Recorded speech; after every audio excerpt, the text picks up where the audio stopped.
ठीक हो? Yes sir. हाँ, तो मैं आप सभी से ये समाज कार्य का कुछ प्रश्न पत्र है, यूनिट नंबर 7 में भारत के संविधान के बारे में चर्चा किया गया है। तो भारतीय संविधान के उद्देश्य का प्रस्तावना प्लस में अगर हम बात करें नीति के जो है राज्य के नीति निर्देशक तथ्यों से, वहाँ से भी प्रश्न है, यानी टोटली संविधान से प्रश्न ये लिए गए हैं। तो पहला प्रश्न ये है कि संविधान की प्रस्तावना भारतीय संविधान के किस भाग की आत्मा की व्याख्या प्रदान करता है? तो यहाँ पर ऑप्शन आपका जो है प्रस्तावना इज द राइट आंसर होगा। ऑप्शन नंबर ए करेक्ट हो गया आपका, ठीक है। बाकी यहाँ पे जो जवाब आ रहे थे संगीता मैडम, निखिल सर का और पवन जी का, आप सभी लोग ध्यान से सुन लीजिए। राज्य के नीति निर्देशक तत्व नहीं होंगे, ऑप्शन नंबर ए यहाँ पर है। ये और आपको ए समझना है, इसको बी समझना है, इसको सी समझना है, इसको डी समझना है। और प्रस्तावना जो है यही संविधान में अगर हम बात करें तो इसको आत्मा कहा गया है, आत्मा की व्याख्या प्रदान करने वाला नाम दिया गया है इसको। आप लोग इसे ध्यान रखेंगे सभी लोग, ठीक है। और जो प्रस्तावना है इसकी भाषा अगर पूछा जाता है तो आप ऑस्ट्रेलिया का नाम लेंगे, और यदि आप इसको पूछा जाता है कि ये किस प्रस्तावना प्रभावित कैसे हुआ है तो अब आप नाम लेंगे यूएसए का, संयुक्त राज्य अमेरिका का नाम लेंगे, ठीक है। तो यहाँ पे ऑप्शन ए आपका करेक्ट जवाब हो जाएगा। और आगे हम बात करते हैं नेक्स्ट क्वेश्चन पर कि संविधान निर्माताओं के किस पर विशेष ध्यान दिया था? तो जो निर्माताएं थे जिन्होंने निर्माण किया था तो वो किस विशेष चीज़ों पर ध्यान दिया है? प्रस्तावना पर ध्यान दिया है कि मूल कर्तव्य पर, कि मौलिक अधिकार पर, कि नीति निर्देशक तत्व पर? संविधान निर्माताओं के किस पर विशेष ध्यान दिया था, ये प्रश्न है आपके सामने, और प्रियंका का जवाब आया है ऑप्शन नंबर सी की तरफ। यहाँ अगर मैं बताऊं तो आप सभी लोग ध्यान रखें, प्रश्न नंबर 2 पर अगर हम बात करें तो ऑप्शन नंबर ए प्रस्तावना पर विशेष ध्यान दिया है, ऑप्शन नंबर ए आपका करेक्ट जवाब हो जाएगा, ठीक है। क्वेश्चन का इसका सही जवाब ऑप्शन नंबर ए है यहाँ पर। आगे अगर हम बात करते हैं कि भारत में जनप्रिय संप्रभुता है, क्योंकि भारत के संविधान की प्रस्तावना शुरू होती है इन शब्दों से: लोकतंत्रवादी भारत, लोक गणराज्य, लोक प्रभुसत्ता, या हम भारत के लोग। आपको बताना है कि जनप्रिय संप्रभुता है क्योंकि भारत का संविधान जो है प्रस्तावना शुरू होती है कहाँ से, इसका आप लोग कमेंट करके मुझे जवाब दे सकते हैं। तो आप सभी लोगों का जवाब आ रहा है डी की तरफ कि हम भारत के लोग हैं, यही करेक्ट जवाब हो जाएगा ऑप्शन नंबर डी वाला, ठीक है। ध्यान रखिएगा ये जो पॉइंट में लिखा हुआ है ये आपको समझना है ए, इसको बी, इसको सी, इसको डी समझना है, ठीक है। चलिए आगे बढ़ते हैं और नेक्स्ट क्वेश्चन लेते हैं हम लोग। और क्वेश्चन नंबर हमारे सामने 4th नंबर का आ गया, 4 नंबर का। कह रहा है कि भारत को गणतंत्र क्यों कहा जाता है? 4 ऑप्शन है आपके सामने, आप बताएं जरा कि इसकी विधान मंडलों को अधिकतम संख्या जनता के द्वारा प्रत्यक्ष रूप से चुनी जाती है, या इसको हम बोलते हैं कि भारत को गणतंत्र इसकी वजह से बोलते हैं कि ये गणतंत्र है। तो ये तो ऑप्शन ये हो जाएगा। दूसरा कि यह राज्यों का एक संघ है। तीसरा ऑप्शन हो जाएगा कि भारतीय नागरिक मूलभूत अधिकारों का उपयोग करती है। और चौथा ऑप्शन ये हो जाएगा कि यहाँ राज्य के प्रमुख निर्धारित अवधि के लिए निर्वाचित होता है। यही करेक्ट जवाब हो जाएगा, भारत को गणतंत्र क्यों कहा जाता है। ऑप्शन आपका यहाँ पे 4 वाला करेक्ट जवाब हो जाएगा, ठीक है। बात समझ गए होंगे आप सभी लोग। तो यहाँ पे ऑप्शन नंबर जो 4 है यही आपका करेक्ट जवाब है।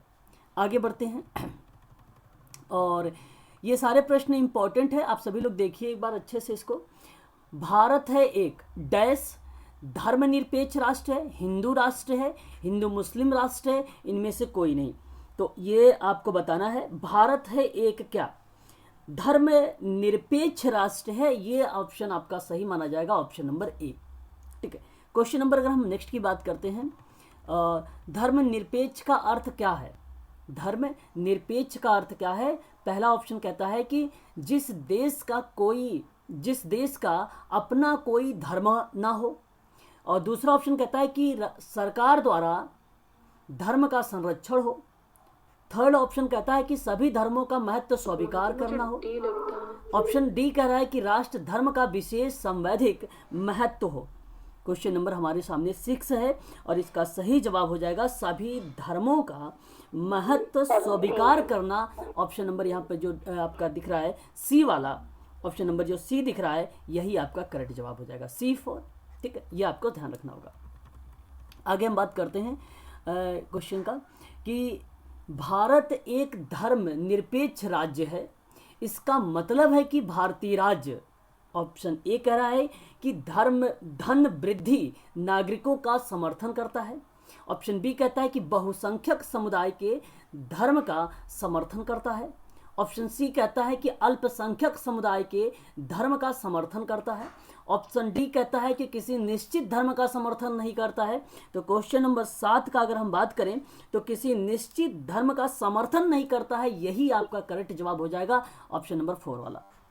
यहाँ पे जो 4 नंबर आप देख रहे हैं यही एक प्रकार से धर्मनिरपेक्ष राज्य को रिप्रेजेंट कर रहा है, ऑप्शन डी आपका करेक्ट हो जाएगा।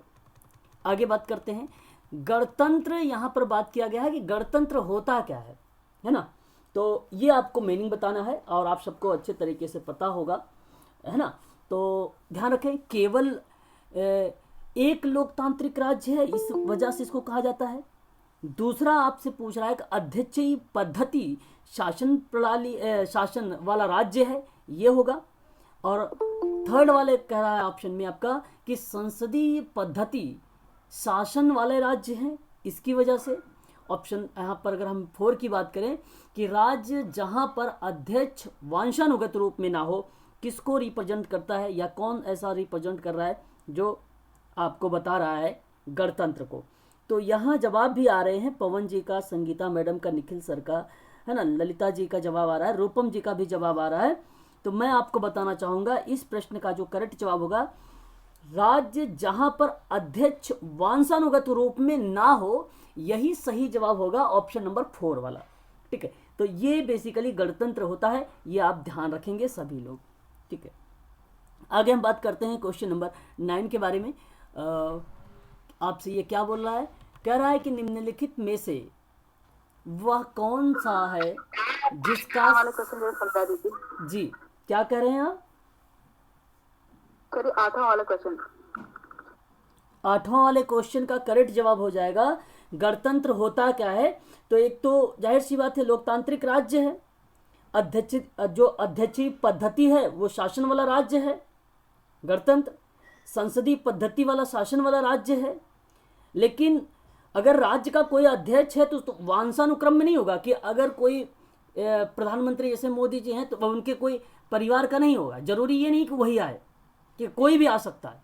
तो वंशानुक्रम का रूप में ना होना, ये बेसिकली रिप्रेजेंट करता है गणतंत्र का। ठीक है, वो क्वेश्चन नंबर 8 का यही जवाब था। 8 का जो था कि वंशानुरूप में नहीं होना चाहिए, वंशानुगत रूप में नहीं होना चाहिए। क्वेश्चन नंबर 9 हमारे सामने है, इसका जवाब बताएं आप लोग कि निम्नलिखित में से वह कौन सा शब्द है जिसका समावेश 42वें संविधान संशोधन के द्वारा संविधान की उद्देशिका में उसको शामिल किया गया था, वो आपको बताना है। आप लोगों को पता होगा भली भांति तरीके से, आप सभी लोग जानते भी होंगे। जवाब भी आ रहा है सी की तरफ लोगों का, तो समाजवादी धर्मनिरपेक्ष यहाँ पे करेक्ट जवाब हो जाएगा। और मैंने आपको पास करके बताया था पंथ निरपेक्ष, वही जो धर्मनिरपेक्ष, और समाजवाद और अखंडता के बारे में बताया था 42वें संविधान संशोधन में जो किया गया था 1976 में। तो ध्यान रखिएगा, ऑप्शन आपका यहाँ पे जो करेक्ट हो जाएगा 3rd वाला। आगे अगर हम बात करते हैं क्वेश्चन नंबर 10 के बारे में कि भारतीय संविधान की प्रस्तावना में भारत को किस रूप में घोषित किया गया है, ये आपको बताना है। इसका सही जवाब क्या होगा, 4 ऑप्शन। एक सार्वभौमिक प्रजातांत्रिक गणतंत्र है, ऑप्शन सेकंड वाला जो आपसे कह रहा है कि एक समाजवादी प्रजातांत्रिक गणतंत्र है, ऑप्शन 3rd कह रहा है कि एक प्रभुत्व संपन्न समाजवादी धर्मनिरपेक्ष प्रजातांत्रिक गणराज्य है, ऑप्शन यहाँ पर डी कह रहा है इनमें से कोई नहीं। तो इस प्रश्न का सही जवाब जो होगा एक प्रभु संपन्न समाजवाद धर्मनिरपेक्ष प्रजातांत्रिक गणराज्य है। ये भारतीय संविधान की प्रस्तावना में भारत को इसी रूप में इसे घोषित किया गया है, इसलिए आपका ये 3rd वाला करेक्ट हो जाएगा।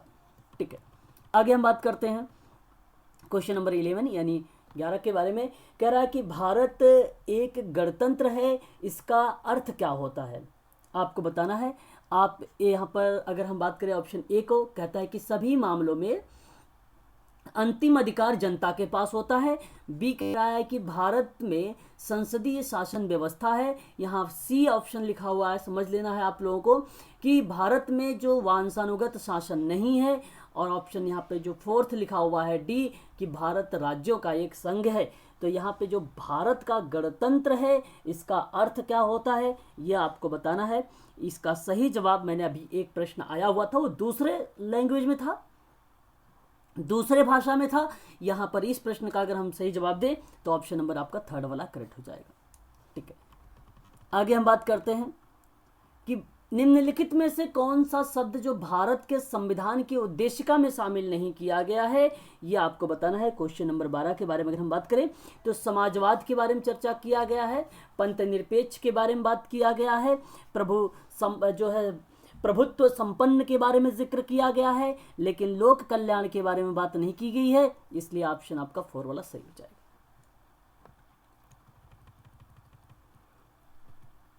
चलो, समझ आ रहा है सभी लोगों को।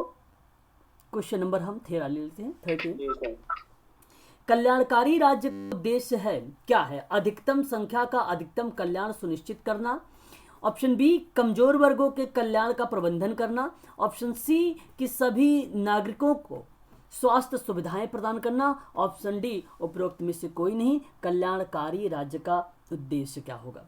कल्याणकारी राज्य अभी आप लोगों ने डीप में पढ़ा है, आर्टिकल 39 आता है ना, आपने अच्छे से जानकारी ली है, तो इस प्रश्न का जवाब भी दे देंगे आप सभी लोग। तो मैं आपसे कहूं कि यहाँ पे जो ऑप्शन बी आप देख रहे हैं कल्याणकारी राज्य उद्देश्यों में, कि कमजोर वर्गों के कल्याण का प्रबंधन करना, यही आपका सही जवाब हो जाएगा। बी आपका यहाँ पे ऑप्शन बी वाला आपका करेक्ट जवाब हो जाएगा। आगे हम बात करते हैं कि भारत के एक गणराज्य मुख्य रूप से माना जाता है क्योंकि,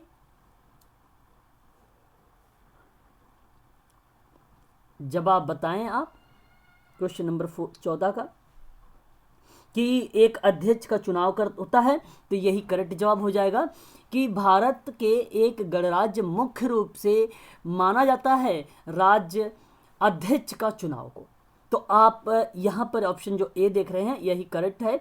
उसे 15 अगस्त 1947 को स्वतंत्रता मिली थी, ये गलत हो जाएगा। और उसका नाम लिखित संविधान है, ये भी इसका गलत हो जाएगा क्योंकि गणराज्य मुख्य रूप से नहीं माना जाता इसको, और ना ही सरकार संसदीय प्रणाली है इसके अनुसार माना जाता है। ऑप्शन में आप ध्यान रखेंगे सभी लोग, जब कभी प्रश्न पूछे गणराज्य मुख्य रूप से तो आपको बताना है कि राज्य अध्यक्ष का चुनाव होता है, इसी वजह से माना जाता है। ठीक है, भारतीय संविधान की प्रस्तावना किस सिलसिले में निम्नलिखित में से सही क्रम में होगा? अब ये आपके सामने 4 ऑप्शन है, आप मुझे जरा बताएं कि भारतीय संविधान की प्रस्तावना किस सिलसिले में निम्नलिखित में से सही क्रम को रिप्रेजेंट कर रहा है? तो सार्वभौमिक, सत्ता संपन्न, समाजवाद, धर्मनिरपेक्ष, जनवादी, गणतंत्र। तो सार्वभौमिक, सत्तावादी याद रखें, प्लस में आपको याद रखना है समाजवादी, धर्मनिरपेक्ष, फिर उसके बाद जनवादी, आपको गणतंत्र। तो ऑप्शन नंबर अगर हम बात करें डी में ये चीज़ें मेंशन किया गया है, ऑप्शन डी वाला करेक्ट जवाब हो जाएगा यहाँ पे। ठीक है, याद रखिएगा सभी लोग, ये प्रश्न इंपॉर्टेंट था। संविधान की प्रस्तावना में प्रयुक्त शब्द का जो है आप लोगों ने भलीभांति तरीके से नाम सुना भी होगा, कल आप लोगों ने पढ़ा भी था। सेक्युलर का अर्थ क्या होता है यह आपको बताना है। सेक्युलर का अर्थ में तो आप सब जानते होंगे भलीभांति तरीके से, है ना। तो आप बताएं जरा इस प्रश्न का जवाब। जवाब आ रहा है, पवन जी का डी जवाब आ रहा है, रूपम का भी डी है, निखिल सर का भी डी है। तो मैं आप सबको बता देता हूं, यहाँ पे क्वेश्चन नंबर जो 16 का है इसका सही जवाब आप लोगों को ध्यान रखना होगा कि सभी नागरिकों को धर्म उपासना की स्वतंत्रता के बारे में बात करता है। यहाँ पे ऑप्शन जो होगा ए करेक्ट हो जाएगा, सी गलत हो जाएगा और डी भी गलत हो जाएगा। ठीक है, तो यहाँ पर जो है ऑप्शन ए करेक्ट जवाब है इसका।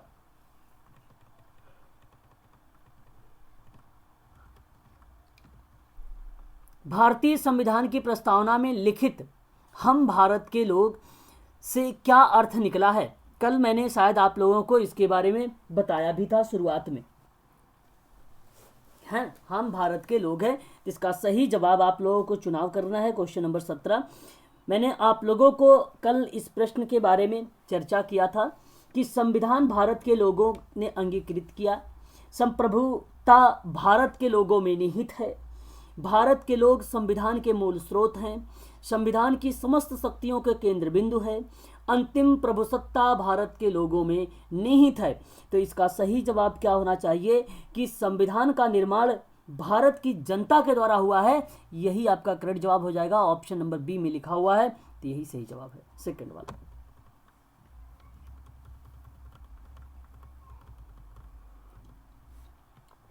समाजवाद का अर्थ क्या है ये आपको बताना है। सामाजिक नियंत्रण है, राष्ट्रीयकरण है, सामाजिक न्याय है और सामाजिक स्पर्धा है। समाजवाद, समाजवादी यानी देश के संसाधनों पर सभी वर्गों का समान अधिकार है ना। और भारतीय समाजवाद लोकतांत्रिक समाजवाद है, ना कि साम्यवादी है। इसलिए हम इसे कह सकते हैं क्या, इसको हम बोल सकते हैं सामाजिक न्याय। तो ऑप्शन आपका यहाँ पे थर्ड करेक्ट जवाब हो जाएगा। भारतीय संविधान में समवर्ती सूची किस के संविधान से लिया गया है, यह हमें ध्यान रखना होगा। प्रश्न इंपॉर्टेंट है, बताएं।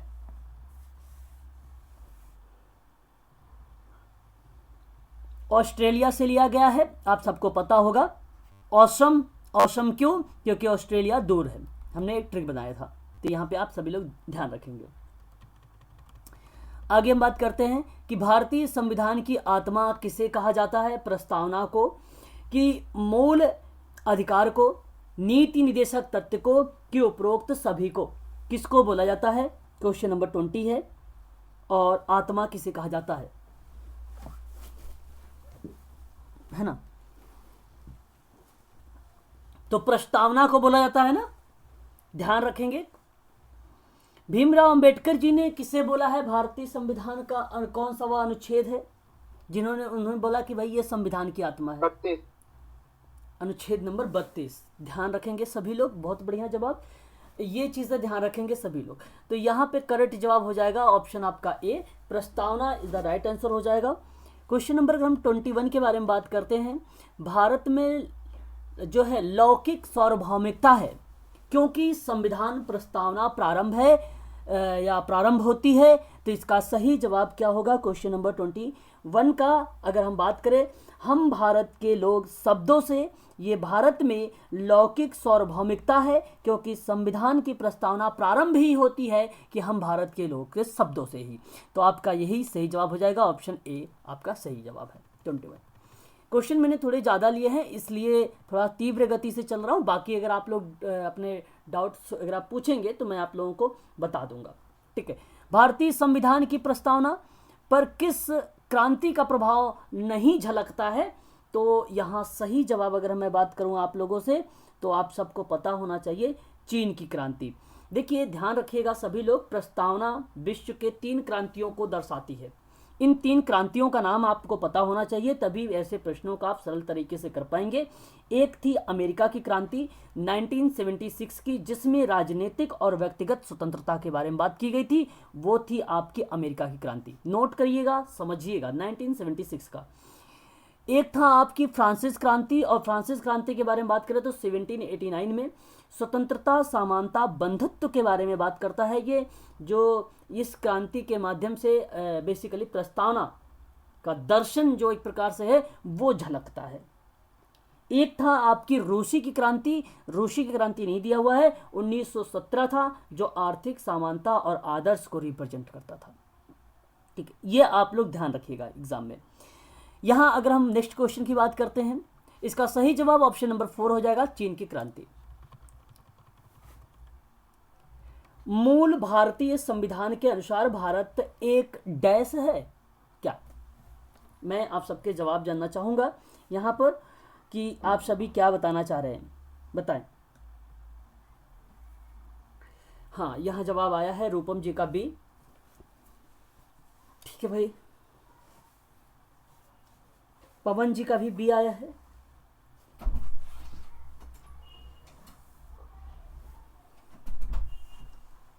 वैशाली जी का भी बी आया है।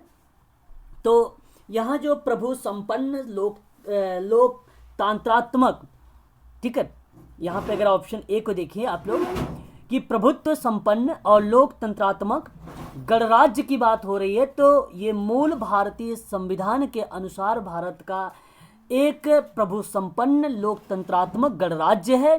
यही आपका करेक्ट जवाब हो जाएगा, ऑप्शन ए।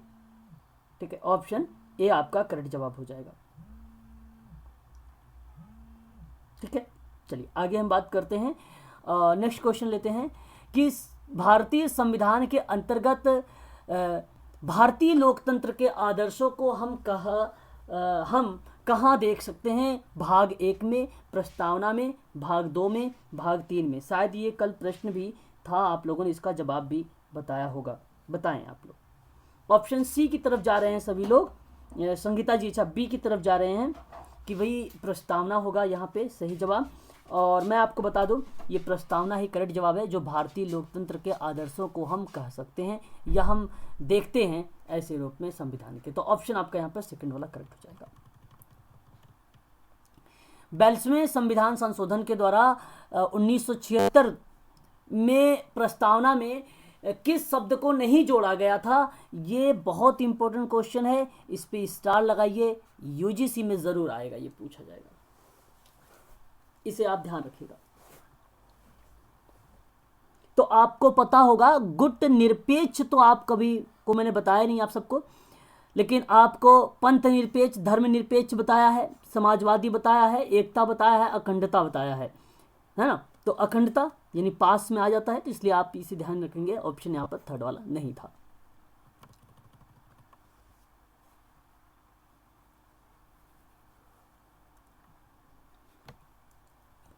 क्वेश्चन नंबर अगर हम 26 के बारे में बात करें, भारतीय संविधान की प्रस्तावना के बारे में कौन सा कथन सही है?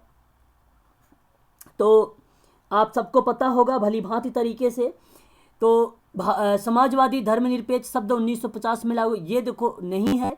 यहाँ पे प्रश्न है कि भारतीय संविधान की प्रस्तावना के बारे में कौन सा कथन सही है? युक्त शब्द जो हैं बेसिकली 1976 में संशोधन के द्वारा जोड़े गए थे, आपको पता है वो शब्द थे पास, पंथ निरपेक्ष, धर्मनिरपेक्ष, अखंडता, समाजवाद।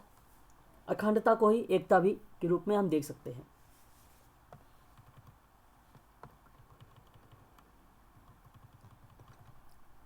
क्वेश्चन नंबर 27 की बात करते हैं। भारतीय संविधान के किस प्रकार का लोकतंत्र या लोकतंत्र को अपनाया गया है?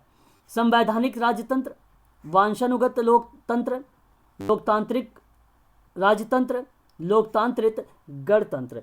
इसका सही जवाब बताएं। लोकतांत्रिक गणतंत्र यहां पे सही जवाब हो जाएगा, ऑप्शन आपका 4 वाला।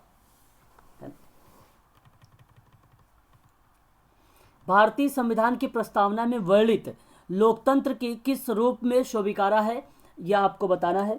तो किस रूप में स्वीकारा गया है? तो राजनीति राजतंत्र में स्वीकार किया गया है, आर्थिक लोकतंत्र में स्वीकार किया गया है, और सामाजिक राजतंत्र में भी। अच्छा, यहां पर ऑप्शन नंबर डी करेक्ट हो जाएगा, यानी उपरोक्त सभी सही है। समझ आ रहा है सभी को? एक बार बताएं। जी सर। चलो आगे हम बात करते हैं। क्वेश्चन आपके सामने ये है 29 नंबर का कि भारतीय संविधान की प्रस्तावना के अनुसार भारत के शासन की सर्वोच्च सत्ता किस में नहीं था? जनता में नहीं था, मतदाता में नहीं था, राष्ट्रपति में नहीं था, कि संसद में नहीं था? इसका सही जवाब बताएं। आप कहेंगे कि भारतीय संविधान की प्रस्तावना के अनुसार भारत का शासन की सर्वोच्च सत्ता किसमें नहीं है? तो सत्ता अधिकार नहीं है तो शासन में। तो ये चीजें ध्यान सुनिए, भारत में शासन की सर्वोच्च सत्ता किसमें नहीं है? तो जनता में नहीं है। ऑप्शन आपका सही हो जाएगा ए। भारत की संप्रभुता, एकता और अखंडता को बनाए रखने तथा उसकी रक्षा करने का प्रावधान किसमें किया गया है? प्रस्तावना में, कि मूल अधिकार में, नीति निदेशक सिद्धांत में, कि मूल कर्तव्य में? इसका सही जवाब जो होगा प्रस्तावना में। तो प्रस्तावना में भारत की जो संप्रभुता है, एकता, अखंडता है, उसको बनाए रखने के लिए, उसकी रक्षा करने के लिए शामिल किया गया है। प्रस्तावना में ऐसे शब्दों का और ऐसे भाषाओं का प्रयोग लाया जाता है। भारतीय संविधान की प्रस्तावना में किस आदर्शों एवं उद्देश्यों की रूपरेखा दी गई है? उसकी आगे व्याख्या की गई है डैश में। मूल अधिकारों के अध्याय में, राज्य के नीति निर्देशक सिद्धांतों के अध्याय में, मूल अधिकार राज्य के नीति निर्देशक सिद्धांत और मूल अधिकार कर्तव्य में, मतलब दोनों में, यानी ए और बी दोनों, और ऑप्शन डी संविधान के पाठ में कहीं नहीं। बताएं।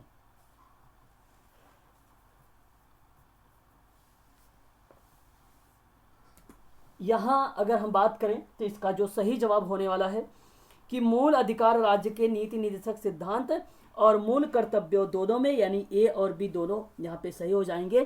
तो ऑप्शन आपका थर्ड सही मान लिया जाएगा। ठीक है, आगे हम बात करते हैं क्वेश्चन नंबर कि भारतीय संविधान सभा में प्रस्तुत उद्देश्य प्रस्ताव में अभिव्यक्त विचार को भारतीय संविधान के किस भाग में पूर्णतः शामिल किया गया है? प्रस्तावना में, मौलिक अधिकार में, राज्य के नीति निर्देशक तत्व में, ऑप्शन डी आपका मूल कर्तव्य में। बताएं। प्रस्तावना सही माना जाएगा, ऑप्शन आपका यहां पर ए वाला करेक्ट जवाब हो जाएगा, प्रस्तावना। भारतीय संविधान की प्रस्तावना से क्या स्पष्ट नहीं होता है? संविधान का स्रोत, कि शासन के उद्देश्य का निवारण, या निवारण नहीं कहेंगे हम, विवरण कहेंगे, है ना, विवरण। ठीक है, ये आप ध्यान रखेंगे, विवरण है ये। ठीक है, तो आप ध्यान रखेंगे शासन के उद्देश्यों का विवरण। ऑप्शन थर्ड कह रहा है कि संविधान को लागू करने की तिथि, ऑप्शन डी कह रहा है कि संविधान को अंगीकृत, अधिनियमित और आत्मर्पित करने की तिथि। तो संविधान की प्रस्तावना में क्या स्पष्ट नहीं है? तो मैं आपको बता देता हूं, संविधान को लागू करने की तिथि को स्पष्ट नहीं किया गया, बाकी सारे हैं।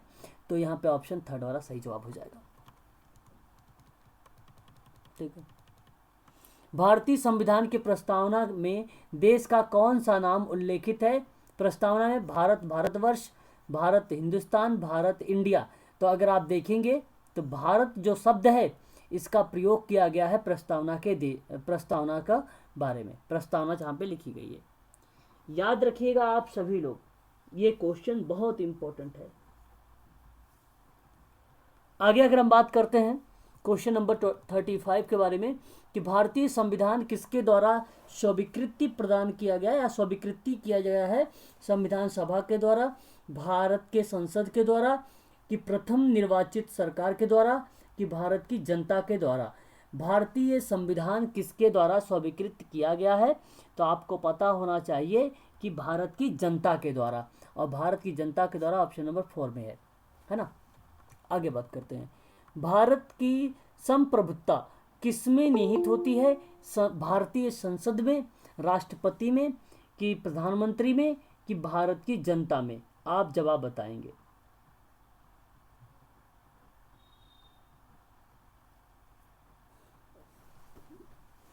बताएं।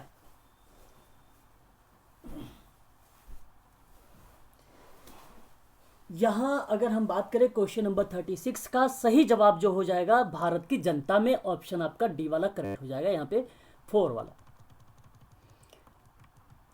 और भारतीय संविधान को कब संविधान सभा द्वारा अंगीकृत किया गया है? यह भी प्रश्न अच्छा है, तो आप सभी लोगों को पता होगा 26 नवंबर 1949 को, ऑप्शन ए आपका करेक्ट जवाब हो जाएगा। भारत का संविधान पूर्ण रूप से कब तैयार किया गया था? यह हमें पता होना चाहिए, यह भी प्रश्न अच्छा है, 26 नवंबर 1949 को, ऑप्शन नंबर बी में है। भारतीय संविधान कब अंगीकृत किया गया था? अच्छा, अंगीकृत कब किया गया था? तो ये हमें पता होना चाहिए, 26 नवंबर 1949 को। लागू, ध्यान सुनिए, क्वेश्चन नंबर हमारे सामने 40 है कि निम्न में से किस तिथि को भारतीय संविधान को लागू किया गया है? तो 26 जनवरी 1950 को। किस वर्ष भारत का प्रभुत्व संपन्न प्रजातंत्र के गणराज्य बना था? तो ये हमें पता होना चाहिए, ये भी सन 1950 में भारत का प्रभुत्व संपन्न प्रजातंत्र के गणराज्य बना था। तो ये आपका ऑप्शन सही हो जाएगा, ऑप्शन नंबर 4 वाला, 1950 यानी 1950। ठीक है, 1950। आगे हम बात करते हैं, अब तक भारत के संविधान की उद्देशिका में कितनी बार संशोधन किया जा चुका है, यह प्रश्न आपको पता होना चाहिए। ऑप्शन ए यानी एक बार।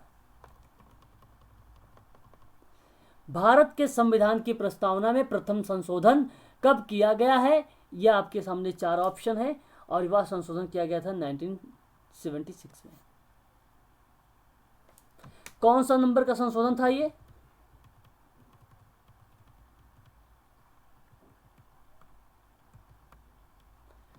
एक और क्वेश्चन देखते हैं कि हम भारत के लोग भारत को एक संपूर्ण प्रभुत्व संपन्न समाजवादी धर्मनिरपेक्ष या पंथ निरपेक्ष, बात एक ही है, लोकतांत्रिक गणराज्य बनाने के लिए तथा उसके समस्त नागरिकों को सामाजिक, आर्थिक, राजनैतिक, न्याय, विचार, अभिव्यक्ति, विश्वास, धर्म, उपासना की स्वतंत्रता, प्रतिष्ठा, है ना, का अवसर प्रोवाइड कर रहा है ऐसी कंडीशन पर। और फिर कह रहा है कि व्यक्ति की गरिमा और राष्ट्र की अखंडता और एकता सुनिश्चित करने की बंधुत्व बढ़ाने के लिए दृढ़ संकल्प होकर अपनी इस संविधान सभा में आज डैश एतत् द्वारा इस संविधान को अंगीकृत किया गया है। अगर कोई प्रश्न आता है इस तरीके का, टोटल उद्देश्य का लिख देगा और डैश मारता है तो हमें फील करना पड़ता है वो डेट, और हम सभी लोग जानते होंगे। बताएं, डेट पता होगा? 26 नवंबर 1949 यहां पे भरा जाएगा, पता है? यही भरा जाएगा यहां पे, है ना। आगे बात कर लेते हैं हम लोग। संविधान की प्रस्तावना सभी भारतीय नागरिकों को निम्न में से कौन सा एक उपलब्ध कराने के लिए वादा नहीं करता है? तो मैं आपको बता देता हूं, यहाँ पे पूजा की जो समानता है इसके बारे में ये उसको वादा जो है नहीं कराता है। तो सभी नागरिकों के लिए ऑप्शन नंबर यहाँ पे डी वाला करेक्ट हो जाएगा।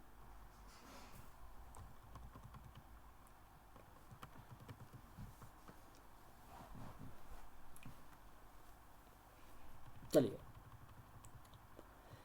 भारतीय संविधान की उद्देशिका में परिवर्तन संशोधन अधिनियम में किए गए थे। तो आप बताएं मुझे इसका सही जवाब क्या होना चाहिए। 42वां संविधान संशोधन 1976 वाला यही करेक्ट जवाब हो जाएगा, ऑप्शन नंबर 3। प्रस्तावना का वह प्रावधान है जो सभी व्यस्त नागरिकों को मतदान का अधिकार प्रदान करता है, वह कहलाता क्या है?